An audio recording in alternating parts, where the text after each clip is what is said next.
好，对吧？我有话想跟你说。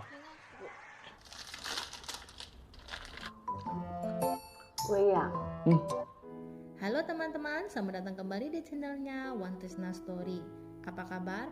Semoga semuanya sehat-sehat selalu. Di video ini, Wan akan melanjutkan pembahasan alur cerita Put Your Head on My Shoulder chapter 14. Langsung saja tanpa berlama-lama, mari kita mulai.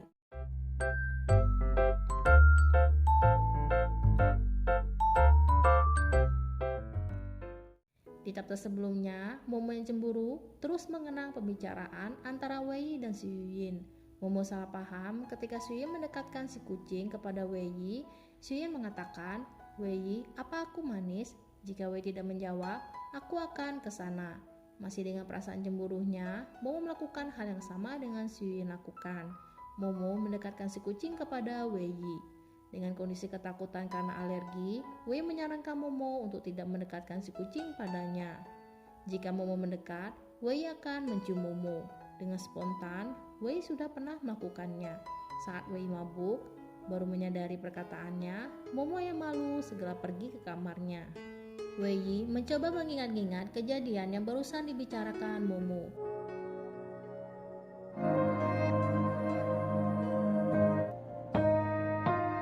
Sampai keesokan paginya pun, Wei mencoba mengingat, namun Wei tetap tidak mengingat peristiwa Wei yang telah mencium Momo. Masih mencoba berusaha mengingat, Wei bergumam, Wei mabuk, dan Wei tidur. Kemudian tiba-tiba sudah pagi. Momo yang mendengar gumaman Wei bertambah kesal dan marah.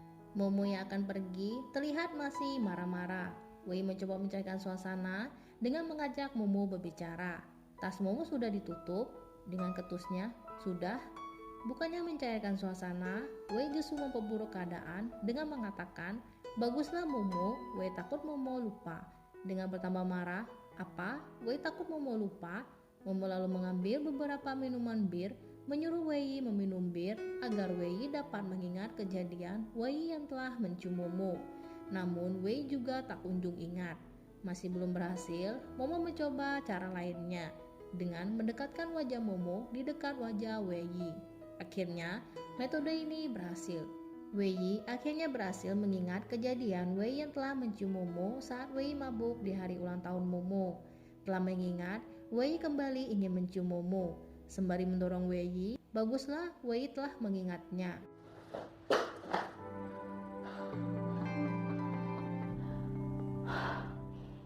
Di lab, Wei nampak kegirangan terngiang-ngiang kejadian Wei yang telah mencium Momo. Sampai-sampai kedatangan Si Yuyin pun Wei tidak mengetahuinya. Sedangkan Momo yang sedang mengobrol dengan Si Ciel tidak fokus dengan apa yang dibicarakan Si Ciel. Momo mengenang Wei yang ingin kembali mencium Momo setelah Wei mengingat kejadian Wei yang telah mencium Momo sebelumnya. Momo nampak kebingungan dengan Wei yang kembali ingin mencium Momo. Bermaksud ingin bertanya kepada Si Ciel, namun Momo tidak jadi menanyakannya. Chole yang terlambat datang di lab mengalihkan suasana dengan menanyakan keadaan kucing Chole kepada Wei. Profesor Chiang lalu menegur Chole yang memelihara kucing di lab dan tidak fokus untuk eksperimen sehingga nilai Chole selalu paling rendah dibandingkan dengan yang lainnya.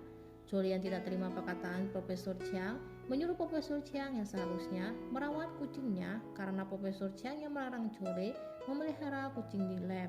Dan juga istri Profesor Chiang yang sebagai pengurus asrama juga melarangnya. Momo yang curiga Wei menyukainya mencoba mencari tahu. Kedatangan atasan Sasa membuat Momo kaget. Atasan Sasa datang untuk memberitahu jadwal rapat untuk mendiskusikan mengenai proposal. Di lapangan basket, Wang San yang selesai belajar datang mengunjungi Fu Fei. Wang San nampak senang melihat Fu Fei yang kembali bersemangat lagi bermain basket. Raut wajah Wang San berubah. Setelah Fu Fei selesai bermain, Fu Fei menyapa para gadis yang mengagumi Fu Fei. Fokus pada para pengagumnya, Fu Fei tidak melihat kedatangan Wang San. Wang San yang cemburu segera memanggil Fu Fei. Tidak ingin para pengagumnya mengetahui Wang San, Fu Fei terus mengajak Wang San untuk pergi makan. Di kantin sekolah, Wei sedang makan bersama dengan timnya. Ketika makan, Chole meminta bantuan Wei untuk membawa si kucing pergi vaksin. Namun Wei tidak bisa membawanya. Karena Wei yang tidak bisa, Chole lalu meminta bantuan kepada Xu Yin. Namun, Xu Yin juga tidak bisa membawa si kucing untuk pergi vaksin. Dan harapan terakhir Chole adalah Profesor Chiang. Rapat mendiskusikan mengenai proposal tentang Li Chechun. Atasan Sasa memberitahu hanya proposal milik diri Tulina yang bagus. Momo yang mengikuti rapat tidak fokus tentang pembahasan rapat. Momo memikirkan kecurigaan bahwa Wei yang telah menyukainya. Selesai rapat, Momo membuat catatan lembar penilaian untuk Wei. Wei juga tidak fokus mengerjakan eksperimennya. Mengenang ketika Wei ingin kembali mencium Momo, Momo menolak dengan mendorong Wei. Wei memutuskan untuk menanyai perihal tersebut kepada Profesor Chiang. Wei, ini bukan kali pertamanya kita mencoba menaklukkan Momo, namun tidak kunjung berhasil. Profesor Chiang rasa Wei harus mencari tempat yang tidak bisa ditinggalkan oleh Momo agar Wei bisa menyatakan cinta Wei, dan tempat ini juga harus sedikit romantis. Selesai pembicaraan, Chole kembali meminta Profesor Chiang untuk membawa si kucing pergi vaksin. Tidak marah lagi, Profesor Chiang mengambil dan membawa si kucing. Kira-kira di mana Wei akan menyatakan perasaannya? Di depan kantor Momo, Wei menunggu Momo pulang. Momo yang melihat Wei lalu menghampiri Wei. Wei datang ingin mengajak Momo pergi ke suatu tempat. Sebelum pergi, Momo mendapati ponselnya berbunyi. Ingin mengangkat panggilan, Momo meminta Wei memegang buku yang Momo bawa. Ketika mengambil bukunya, tiba-tiba jatuhlah selembar kertas. Lembaran kertas tersebut mengenai penilaian Wei. Setelah dihitung-hitung Wei, penilaian Momo terhadap Wei, total nilainya adalah -10. Di perjalanan menuju tempat yang ingin dituju Momo dan Wei, Momo melihat seekor kucing. Wei ingat di lembaran Momo memberi Wei nilai +10 perihal mengenai kucing. Dengan segera, Wei ingin menggendong si kucing. Biarpun Wei alergi, Wei akan menahannya. Momo yang melihat Wei yang telah bersin-bersin mengajak Wei pergi dari si kucing. Wei ingin meningkatkan penilaian Momo terhadapnya yang dihitung Wei total penilaiannya -10. Dengan berusaha keras mencoba menggendong si kucing biarpun Wei alergi demi mendapatkan penilaian +10 dari Momo. Di ruangan Profesor Chiang, si kucing sedang diberi makan oleh Profesor Chiang setelah si kucing dibawa Profesor Chiang pergi vaksin. Yang ada di pikiran Wei, tempat yang tidak bisa ditinggalkan Momo agar Wei bisa menyatakan cintanya adalah pergi ke taman bermain. Wei memilih bermain bom bongkar. Wei memasangkan sabuk pengaman kepada Momo agar Momo tidak bisa pergi, lalu Wei dapat menyatakan cintanya. Tibalah Wei mulai menyatakan cintanya. Momo tampak senang berpikir juga Wei akan menyatakan perasaannya. Namun belum sempat Wei berbicara, tiba-tiba bom bongkar yang diduduki Momo dan Wei ditabrak oleh pengendara lainnya. Ingin mencoba berbicara lagi-lagi Wei tidak bisa mengatakan perasaannya karena bom bongkar Wei kembali ditabrak. Tidak lagi fokus dari tujuan utama yaitu menyatakan perasaan, Wei malah memanas menabrakkan kembali bom bongkar yang telah menabrak Wei. Tabrakan demi tabrakan pun terjadi. Setelah bom bongkar berhenti, Momo yang terus penasaran, Wei sebenarnya apa yang ingin Wei katakan? Lupa dengan tujuan utama, Wei yang tidak mau kalah justru kembali mengajak Momo bermain bom bongkar lagi. Momo yang sudah kesal dengan permainan bom bongkar tidak mau bermain lagi lalu pergi. Wei mengejar Momo yang telah pergi. Masih penasaran dengan apa yang ingin dikatakan Wei, Momo kembali menanyakannya. Baru saja Wei ingin menyatakannya, lagi-lagi gagal karena Profesor Chiang menghubungi Wei. Profesor Chiang memberitahu Wei, sekarang Profesor Chiang berada di klinik hewan karena tiba-tiba setelah divaksin si kucing tidak bergerak. Pergilah Momo dan Wei ke klinik hewan tempat di mana si kucing diperiksa. Setelah diperiksa, untung saja si kucing tidak apa-apa.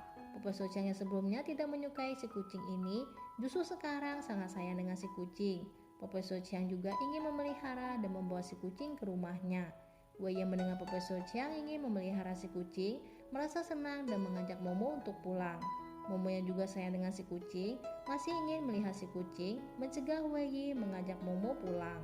Takut jika penilaian Momo terhadap Wei kembali jelek, Wei berpikir penilaiannya akan bertambah +10 jika Wei menyayangi si kucing. Demi Momo, Wei rela menggendong si kucing biarpun Wei alergi. Wei beralasan, Profesor Xiang, si kucing ini adalah kucing Momo dan Wei. Profesor Xiang boleh memelihara si kucing, tapi Wei mau memeluk si kucing untuk terakhir kalinya.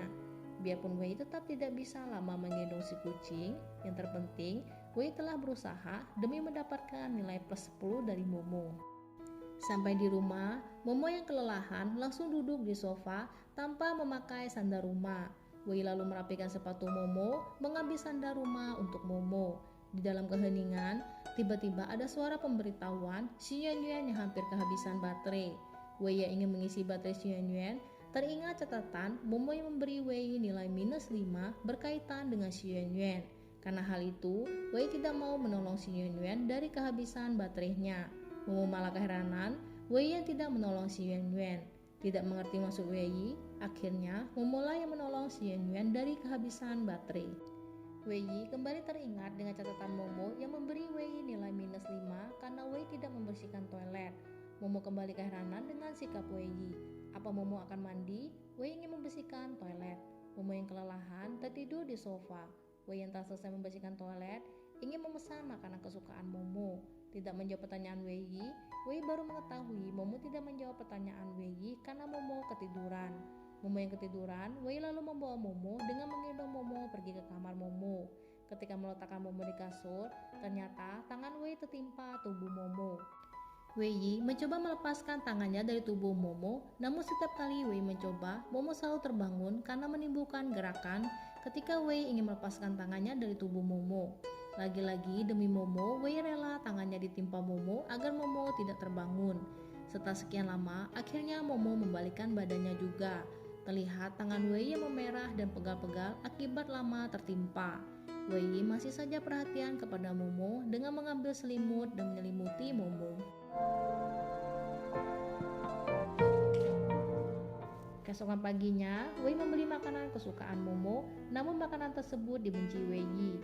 Tak hanya membeli, Wei pun memasakkan makanan kesukaan Momo tersebut. Momo yang telah bangun mencium aroma makanan kesukaannya. Biarpun Wei benci dengan makanan kesukaan Momo, terutama baunya, Wei tetap mau memasakkannya untuk Momo. Momo yang senang dengan sikap Wei. Kenapa Wei tiba-tiba membuat makanan kesukaan Momo? Karena semalam Momo belum makan. Tapi tidak ada yang makan itu di pagi hari Wei.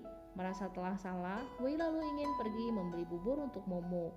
Tidak ingin membuat Wei kecewa, Momo mencegah Wei pergi. Tidak perlu Wei buatlah, Momo akan memakannya. Selesai sudah Wei memasaknya. Makanan siap dimakan.